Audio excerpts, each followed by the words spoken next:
जागते रहो। मैं हूं आपके साथ शेखर शर्मा। नई और ऊंची उड़ान की तरफ बढ़ रहा है उत्तर प्रदेश और इसी को सार्थक कर रहा है जेवर में बनने वाला इंटरनेशनल एयरपोर्ट। आपको बता दें कि 25 नवंबर को प्रधानमंत्री नरेंद्र मोदी इसका शिलान्यास करने वाले हैं और आज मुख्यमंत्री योगी आदित्यनाथ तैयारियों का जायजा लेने पहुंचे।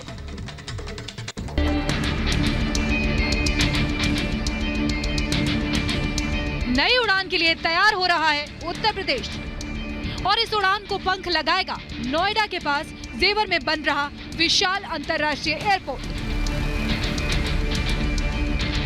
25 नवंबर को भूमि पूजन के लिए पीएम नरेंद्र मोदी यहां आएंगे। उससे पहले आज राज्य के सीएम योगी आदित्यनाथ तैयारियों का जायजा लेने पहुंचे।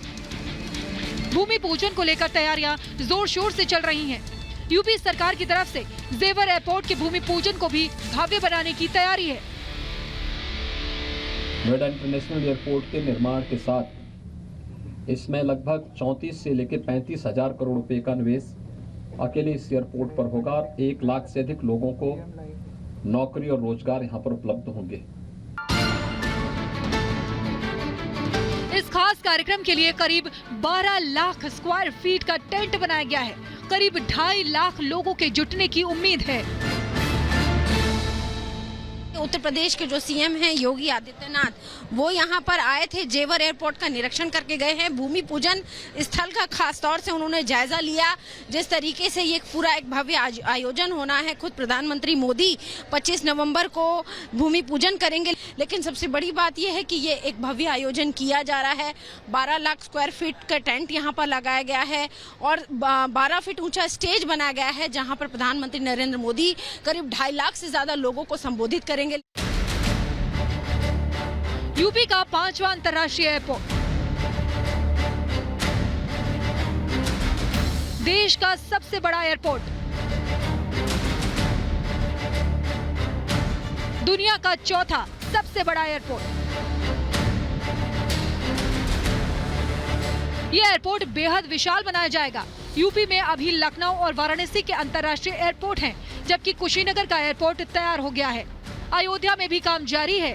जेवर एयरपोर्ट राज्य का 5वां अंतर्राष्ट्रीय एयरपोर्ट होगा। इसके बनने के साथ ही दिल्ली देश का पहला शहर बन जाएगा, जहां 70 किलोमीटर की रेंज में अब 3 एयरपोर्ट होंगे। इनमें 2 इंटरनेशनल होंगे। दिल्ली और जेवर के अलावा तीसरा एयरपोर्ट गाजियाबाद का हिंडन है, जहां से घरेलू उड़ानें होती हैं।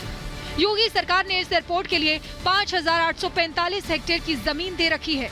कहा जा रहा है कि 2024 तक एयरपोर्ट का पहला चरण बनकर तैयार भी हो जाएगा।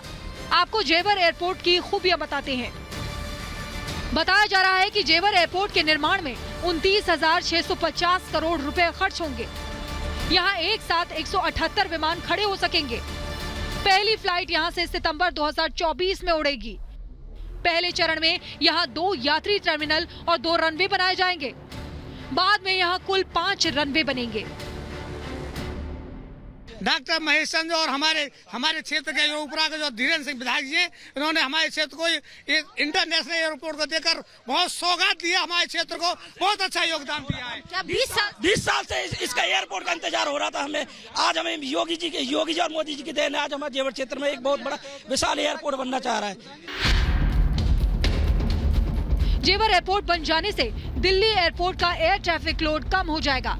4 एक्सप्रेसवे से सीधा जुड़ेगा। बताया जा रहा है कि करीब 30 जिलों को इस एयरपोर्ट का लाभ सीधे मिलेगा। इस एयरपोर्ट के बनने से इस इलाके के विकास को भी तेजी से पंख लगेंगे।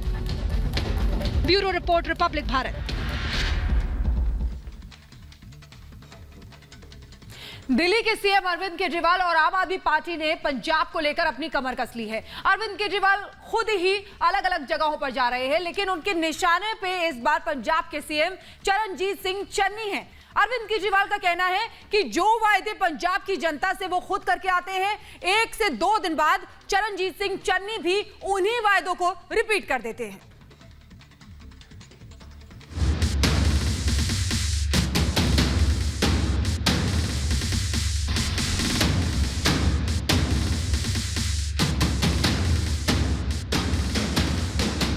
हमारी सरकार बनेगी, हम 15,000 मोहल्ला क्लिनिक बनाएंगे। उस नकली केजरीवाल ने कहा मैं भी मोहल्ला क्लिनिक बनाऊंगा। दिल्ली के सीएम अरविंद केजरीवाल और उनकी पार्टी पूरी तरह पंजाब में उतर चुकी है। आने वाले विधानसभा चुनावों के लिए पूरा दम लगा रहे हैं, लोगों से मिल रहे हैं, व्यापारियों से वायदे कर रहे हैं, ऑटो पर घूम रहे हैं, ऑटो वाले के घर खाना खा रहे हैं और साथ ही साथ दूसरी पार्टियों पर निशाना भी साध रहे हैं। और इसमें खुद केजरीवाल ने पंजाब के सीएम चरणजीत सिंह चन्नी के खिलाफ मोर्चा खोल रखा है। अमृतसर में व्यापारियों के साथ एक मुलाकात में उन्होंने कहा कि चन्नी उन्हें कॉपी कर रहे हैं, जो वादा वो करते हैं वही चन्नी अगले 1 से 2 दिन में घोषणा कर देते हैं, शब्द भी नहीं बदलते। 10-10 कैमरे लेके 24 घंटे घूम घूम के शूटिंग कराना नहीं आता, लेकिन मेरे को आपके बच्चों के लिए, आपके परिवार के लिए अस्पताल बनाने आते हैं, मुफ्त इलाज, मुफ्त दवाइयाँ देना आता है। मेरे को झूठे ऐलान करने नहीं आते, मेरे को आपकी बिजली मुफ्त करनी आती है, आपकी बिजली 24 घंटे करनी आती है। पंजाब की जनता तय करेगी कि उनको नौटंकी करने वाली सरकार चाहिए कि काम करने वाली सरकार चाहिए। इससे पहले मोगा की अपनी रैली में भी केजरीवाल ने कहा था कि पंजाब में एक नकली केजरीवाल घूम रहा है। आजकल पंजाब में एक नकली केजरीवाल घूम रहा है। मैं जो भी पंजाब में आके वादा करके जाता हूं, वो 2 दिन बाद वही बोल देता है, करता नहीं है, नकली है। केजरीवाल पंजाब की जनता के सामने वायदों की भरमार कर रहे हैं, बिजली बिल कम करने की बात कर रहे हैं, व्यापारियों को तमाम सुविधाएं और छूट देने की बात कर रहे हैं, महिलाओं की आर्थिक मदद की बात कर रहे हैं और इन सब के बीच वो पंजाब के सीएम चन्नी पर लगातार आरोपों के बाण भी चला रहे हैं। Bureau report, Republic Bharat. और अब बात करेंगे भारत की बढ़ती शक्ति की। भारतीय नौसेना ने हिंद महासागर में चीन को करारा जवाब देने के लिए एक प्लान तैयार किया है। नए ड्रोन्स खरीदे जाएंगे और इसके लिए केंद्र सरकार ने 2200 करोड़ का बजट देने का फैसला भी किया है।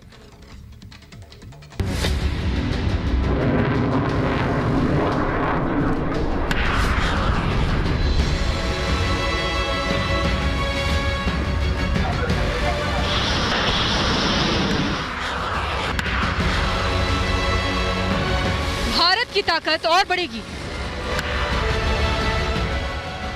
दुश्मनों से लड़ने की क्षमता और बढ़ेगी, आसमान से समंदर तक और मजबूत होगी भारतीय सेना। हाल ही में नौसेना को विध्वंसक जहाज INS विशाखापट्टनम P-15B मिला। इसके आने से नौसेना की ताकत और बढ़ गई है, समंदर में भारत का दम और बढ़ गया है। आने वाले दिनों में ये क्षमता और बढ़ेगी। नौसेना का ड्रोन खरीदने का प्रस्ताव। हिंद महासागर क्षेत्र में चीन की बढ़ती मौजूदगी का मुकाबला करने के लिए भारतीय नौसेना ने अपनी निगरानी क्षमता को बढ़ाना शुरू कर दिया है। विध्वंसक जहाजों और मिसाइलों के साथ निगरानी क्षमता भी बढ़ाई जाएगी। बताया जा रहा है कि नौसेना अगले कुछ सालों में मानव रहित ड्रोन और अंडर वाटर सर्विलांस प्लेटफॉर्म्स की संख्या में बढ़ोतरी करेगी। अमेरिका से प्रीडेटर ड्रोन खरीदे जा सकते हैं। बताया जा रहा है कि भारतीय नौसेना अमेरिका से 30 multi mission armed predator drone की खरीद पर जोर दे रही है, जिस पर लगभग 22,000 करोड़ रुपए खर्च होंगे। बताया जा रहा है कि जल्दी ही इस सौदे को मंजूरी दे सकती है। ये ड्रोन सर्विलांस यानी निगरानी का काम करने के साथ ही मिसाइल फायर करने में भी सक्षम होते हैं। इन ड्रोन से आसमान से निगरानी की जाएगी। इसके साथ ही नौसेना long range anti submarine warfare और सर्विलांस के क्षेत्रों में अपनी क्षमताओं को भी बढ़ाना चाहती है, जिससे पानी के अंदर से भी चीन की हरकतों पर नजर रखी जा सके।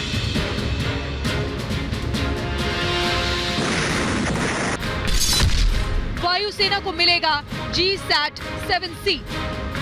इस बीच एक बड़े रक्षा सौदे को केंद्र की मंजूरी मिल गई है।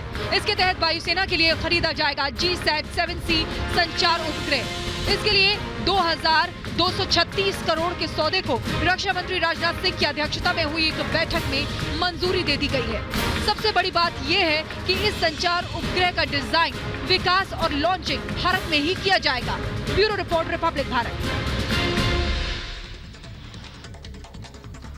और इधर राजस्थान के जैसलमेर में सेना का सालाना अभ्यास चल रहा है।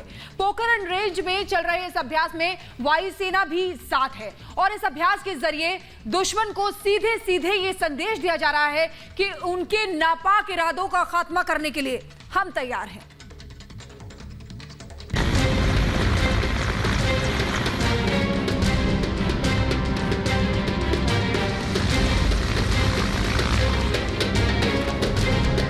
ये तस्वीरें देखकर दुश्मन के पसीने छूट रहे होंगे।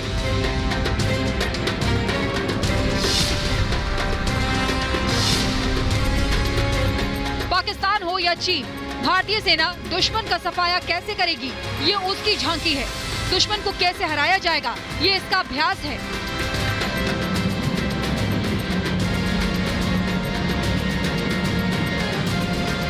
ये राजस्थान के जैसलमेर जिले की पोखरण रेंज है, जहां भारतीय सेना युद्ध अभ्यास कर रही है। यहां दुश्मन का दिल दहला देने वाली मारक क्षमता का प्रदर्शन किया जा रहा है।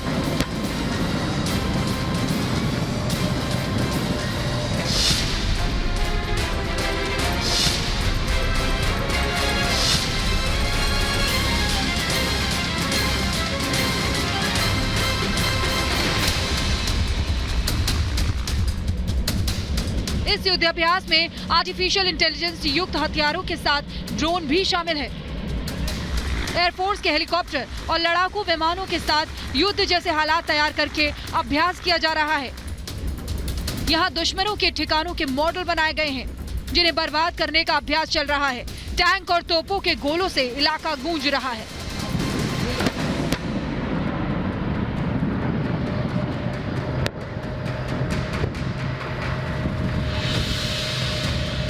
अलग अलग समय पर देश की अलग अलग सीमाओं पर ऐसे युद्धाभ्यास होते रहते हैं। इनमें उन सभी संभावनाओं को देखा जाता है कि युद्ध में किस तरह के हालात हो सकते हैं, दुश्मन कैसे हमला कर सकता है और दुश्मन को धूल चटाने के लिए सेना किस तरह अपनी प्रतिक्रिया देगी।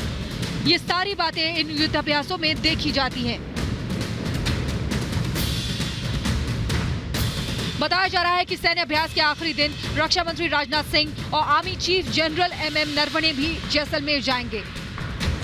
उस दिन करीब 400 पैरा ट्रूपर्स एक साथ आसमान से पैरा जंप भी करेंगे। ये युद्धाभ्यास 26 नवंबर को पूरा होगा।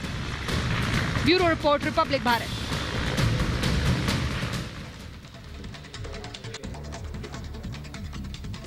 और आज राष्ट्रपति भवन में रक्षा अलंकरण समारोह में वीर जवानों को वीरता मेडल से सम्मानित किया गया। इसमें आपको बता दें कि गलवान घाटी में शहीद हुए कर्नल संतोष बाबू को मरणोपरांत महावीर चक्र से सम्मानित किया गया और 5 अन्य जवानों को वीर चक्र से सम्मानित किया गया।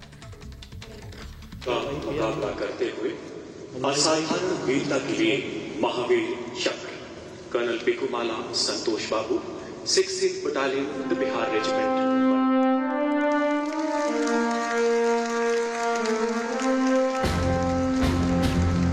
राष्ट्रपति भवन से आई ये तस्वीर कोई आम तस्वीर नहीं है।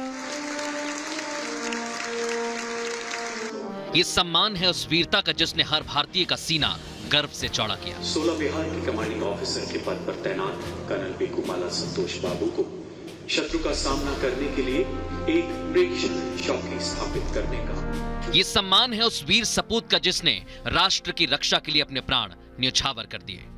राष्ट्रपति रामनाथ कोविंद ने गलवान में चीन के नापाक इरादों को धूल चटाने वाले कर्नल संतोष बाबू को मरणोपरांत महावीर चक्र से सम्मानित किया है।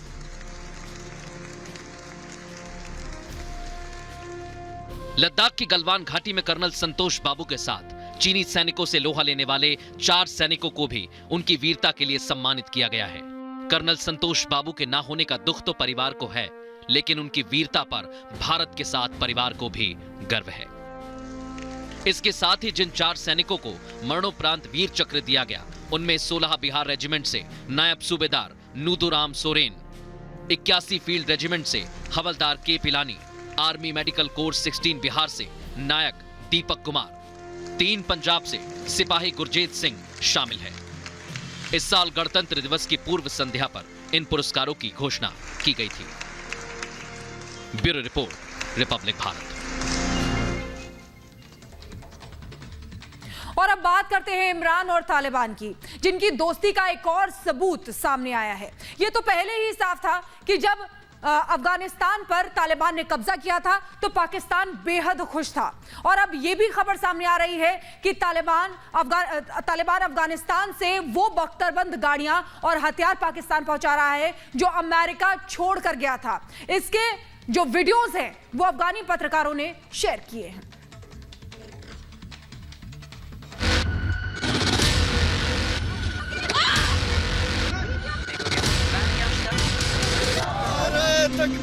पाकिस्तान और तालिबान की दोस्ती कितनी मजबूत है, इसके नए नए सबूत सामने आ रहे हैं। सोशल मीडिया पर एक वीडियो वायरल हो रहा है। ये वीडियो अफगानिस्तान के ही एक पत्रकार ने जारी किया। इस वीडियो में दिखाई दे रहा है कि कैसे बड़े बड़े ट्रॉलर्स के जरिए हथियार और बख्तरबंद गाड़ियां अफगानिस्तान से पाकिस्तान भेजी जा रही हैं। ये वीडियो अफगानिस्तान और पाकिस्तान के बीच चमन बॉर्डर का बताया जा रहा है। 15 अगस्त को तालिबान ने काबुल पर कब्जा कर लिया। वहीं अमेरिकी सेना जाते जाते अपनी कई गाड़ियां, हथियार और हेलीकॉप्टर छोड़ गई। तालिबान ने इन सब पर कब्जा कर लिया। माना जा रहा है कि ये वही हथियार और गाड़ियां हैं जो अमेरिकी सेना वापसी के वक्त अफगानिस्तान में छोड़ गई थी और तालिबान इन्हें पाकिस्तान भेज रहा है। हालांकि अब तक ये साफ नहीं हो सका है कि तालिबान आखिर इस सामान को पाकिस्तान क्यों भेज रहा है।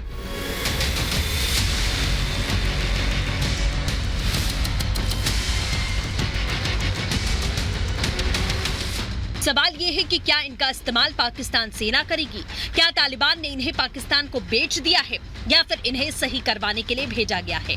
हालांकि तालिबान और पाकिस्तान के बारे में ये बात पहले भी सामने आ चुकी है।